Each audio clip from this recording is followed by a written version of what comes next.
भारती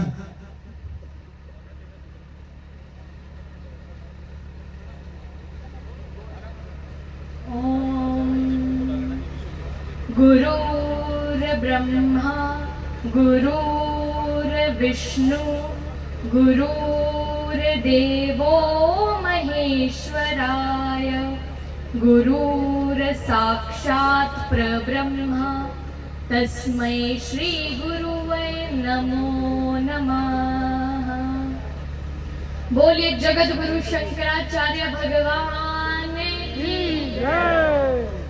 गौ माता की गौ माता गौ माता। सबसे पहले परम पूज्य जगत गुरु शंकराचार्य भगवान जी के श्री चरणों में मैं कोटि कोटि प्रणाम करती हूँ, वंदन करती हूँ। गुरुदेव के साथ पधारे सभी संतों को मैं सादर प्रणाम करती हूँ।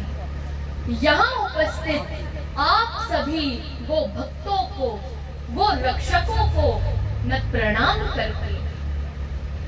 आज ये हम सभी के लिए बड़े सौभाग्य की बात है, क्योंकि जो बहुत सदियों से हम एक कलंक अपने सर पर लेकर जिए जा रहे थे, उस कलंक का मुक्त होने का समय आ गया है। हम सभी सनातनियों के लिए ये कितनी शर्म की बात है, क्योंकि जिस बेटे की माँ का अपमान किया जा रहा हो, जिस बेटे की माँ की हत्या की जा रही हो, अरे उस बेटे को तो जीवित रहने का अधिकार नहीं होता। लेकिन हम फिर भी न जाने किस आस में आंखें बंद करके आराम से बैठे हुए हैं। बल्कि हमें तो वो माता को राष्ट्र माता घोषित करवाने के लिए जो भी हम भूमिका निभा सकते हैं, वो भूमिका निभानी चाहिए।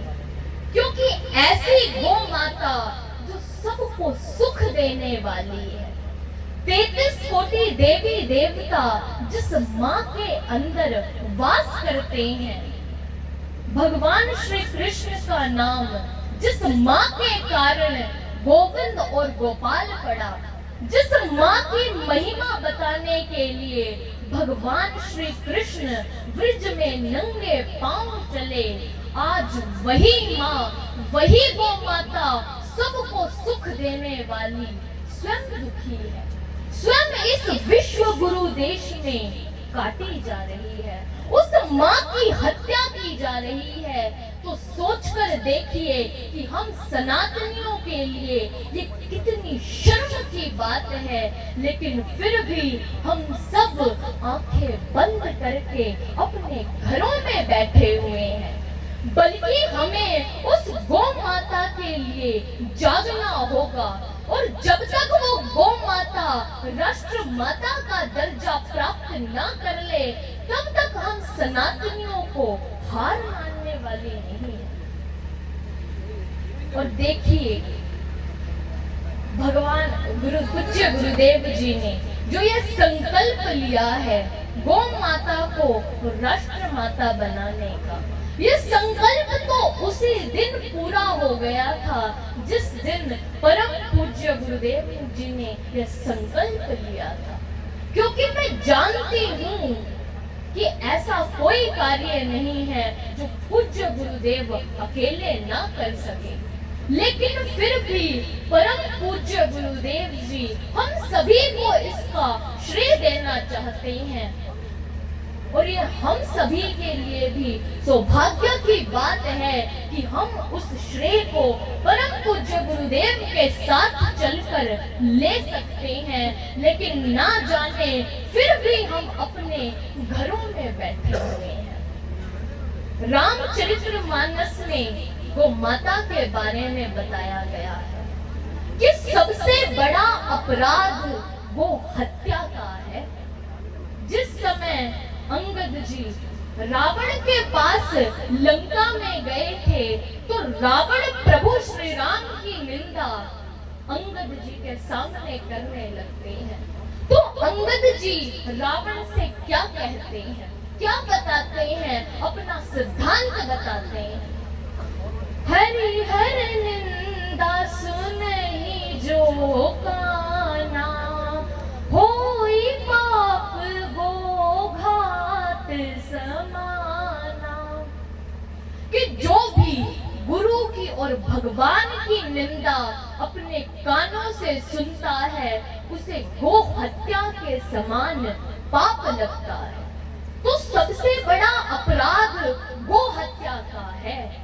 यदि कोई और अपराध इससे बड़ा होता तो वो अपराध बताया जाता, लेकिन गो हत्या का पाप सबसे बड़ा बताया गया है। लेकिन आज वही अपराध हमारे इस विश्व गुरु देश में किया जा रहा है। तो ये हम सनातनियों के लिए शर्म की बात है।